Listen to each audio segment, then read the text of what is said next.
In breaking news, federal investigators in the Rod Blagojevich case have identified Illinois Congressman Jesse Jackson Jr. as Candidate 5. The news comes just one day after U.S. Attorney Patrick Fitzgerald revealed a multitude of counts in a 74-page criminal complaint against the Illinois governor.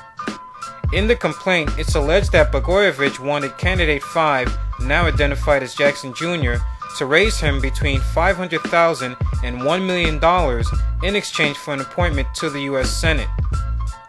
Governor Blagojevich is heard on federal wiretaps making specific reference to conversations between he and a Jackson emissary, in which that emissary expressed interest in finding out the specific terms of the pay-to-play scheme.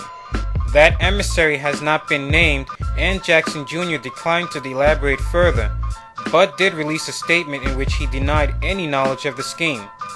It's worth noting that the actual conversation between Blagojevich and the unnamed emissary was not recorded, and the feds caution that it is still not yet clear whether or not the conversation even took place. Also worth noting is that the governor is heard on the wiretap inquiring about a pay-to-play opportunity involving billionaire investor Warren Buffett. That scheme was a plot to exploit the investor's relationship with the president-elect and his access to Buffett's vast resources in order to secure the appointment of Obama aide Valerie Jarrett to the U.S. Senate. As with Jackson Jr., the president-elect has denied any knowledge of the scheme, but it is curious that the person who first turned in the governor was Obama's chief of staff designate, Rahm Emanuel. That, coupled with the apparent contradiction from Obama's campaign manager David Axelrod, have led many to question what the president-elect actually knew, especially those in the right wing who have once again raised questions about Obama and his past associations. To that point, it should be mentioned that Governor Blagojevich was the only Democratic governor not to speak at this summer's Democratic convention. Even as far back as the primaries, Barack Obama and his advisors have tried to distance themselves from Blagojevich. The governor did not make a single stump appearance for Obama, nor was he asked to be a surrogate.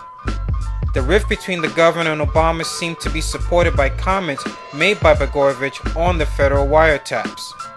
Blagojevich's profane remarks paint Obama as unwilling to play ball while simultaneously ensnaring Jackson Jr. along with others.